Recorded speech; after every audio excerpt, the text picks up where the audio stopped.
Greetings, PC player, viewers, readers, and fellow Earthlings, or if you watch us from a different area of the galaxy, welcome to our channel.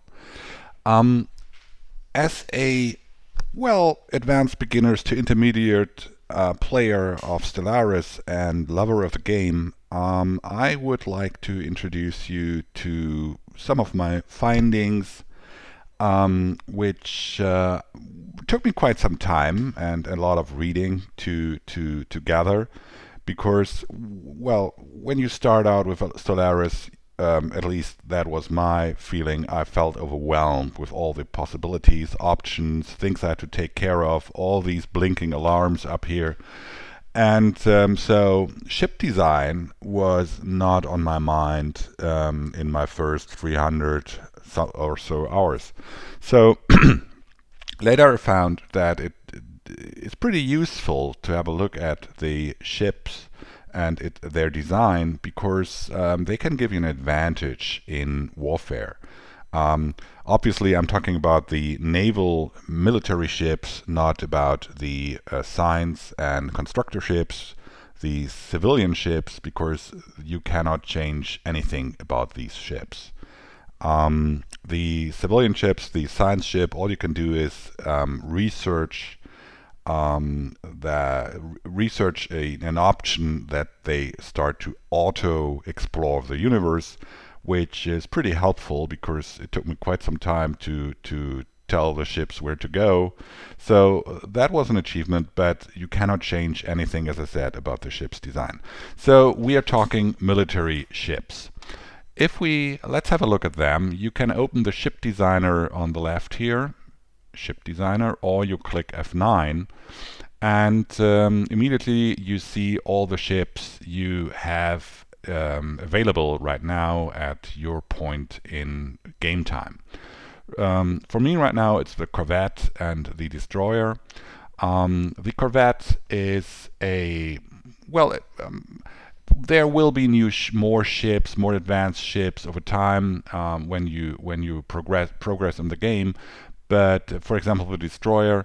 But the Corvette will probably always be the backbone of your fleets because of its availability, its speed, and its success in battle. So let's have a look at the Corvette and see if we can improve on this. It's called Ladybird, pre-configured ship. So let's click on New Design. We choose the type of ship we want to improve on. Let's take the Corvette, and then we see something empty, an empty space. So we start with this section here. Now the Corvette comes in 3 types and flavors: as a missile boat, as an interceptor, and as a picket ship. The ship's template, the ship's basis, is totally the same. The difference is in the weapons and utilities you can equip. So the missile boat, you can add a gun. It comes with a gun port here, so you can get a gun. You can add 1 small weapon, 3 utilities, and 1 auxiliary tool. With Interceptor, you can add 3 small weapons, 3 utilities, and also 1 auxiliary.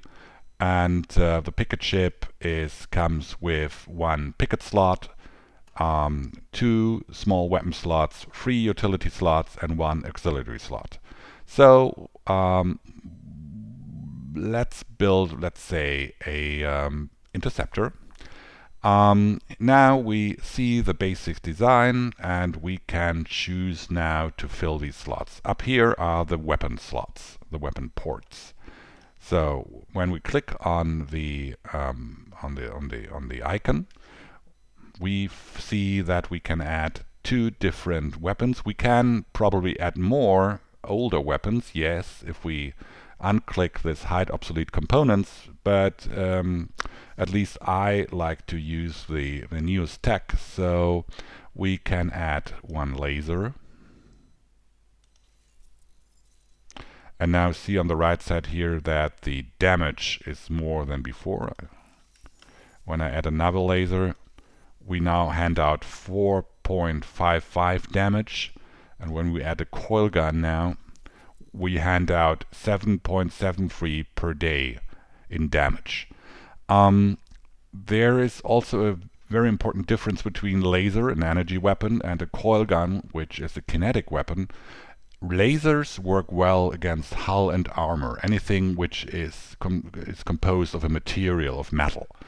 The coil gun is more effective, or only effective, against shields. So only effective meaning if you're fighting an enemy who has a fleet using shields, you need ships with coil guns, otherwise you will not be able to harm these ships.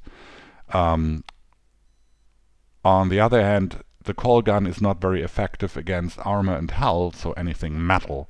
So yeah, you would probably do best to mix these things and equip your ship with both weapon types.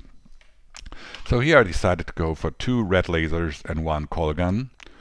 And now let's use the auxiliary slot. Click here to clear that. Now click on the auxiliary slot. We have the option to add an afterburner, to add an improved reactor booster, and to add an auxiliary fire control. The afterburner will speed up our ship, making it more successful when it tries to evade an enemy attack. We have improved reactor boosters, which gives us more energy. Let's try. Right now the energy is 68.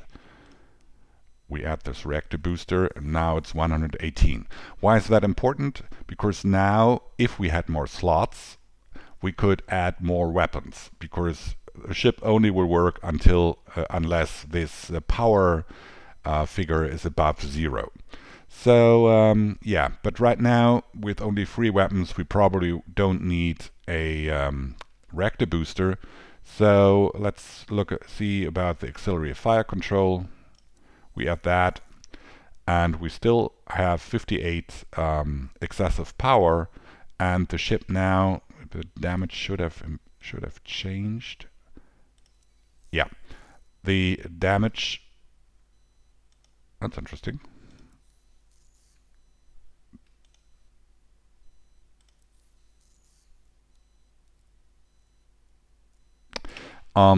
When I add the reactor booster, the evasion percentage goes up. Why? Because we have more excessive power. That means we can evade enemies much better. I'm a little confused right now why the damage does not goes down.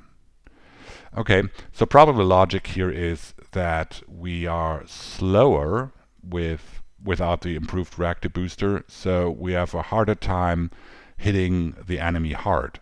So with this logic, it's better, instead of using the auxiliary fire control, to use the improved reactor booster to gain more fire damage by firing on the enemy. Let's see what happens when we use the afterburners.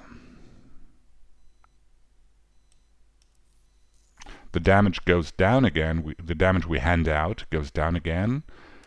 And so yeah, right now I would choose the improved reactor booster. Okay, so now that is done. Now we need the third component, which is shields or armor. You see here in the ship stats, we have hull points. That comes with the basic design of the ship, the Corvette in this case.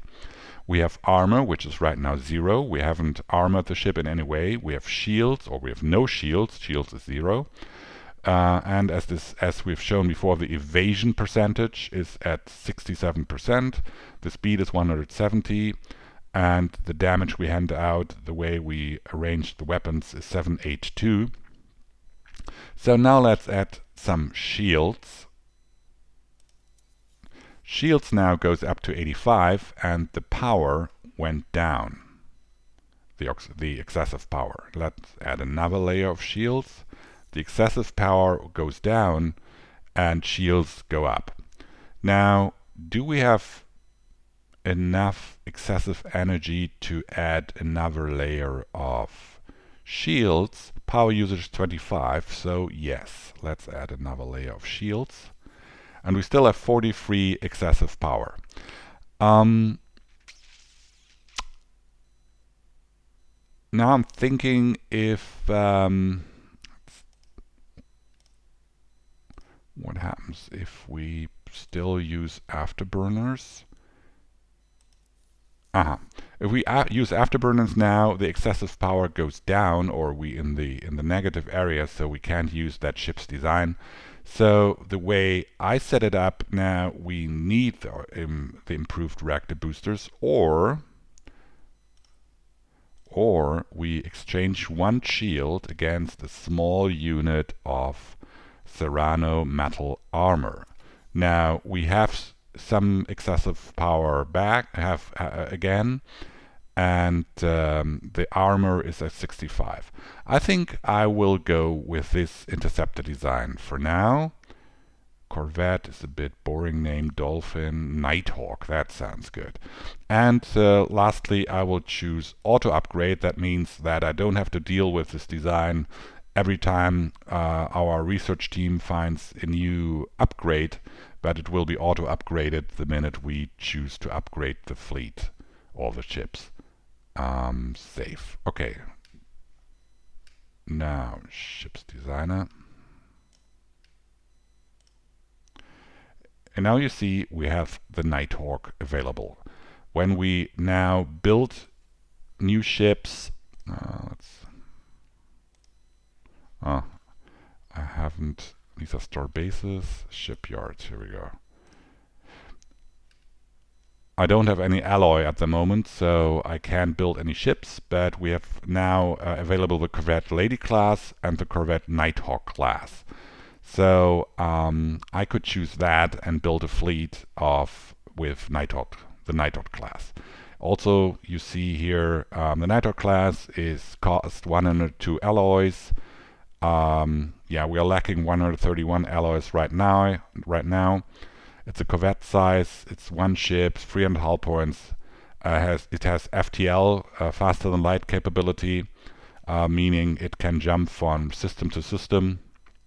And it has a 10 piracy suppression. Okay, so I think that's it for now for this video. I hope you got a first glimpse at building your own ships, and we will be back with looking at fleets and all the other perks and head scratchers Stellaris brings with it.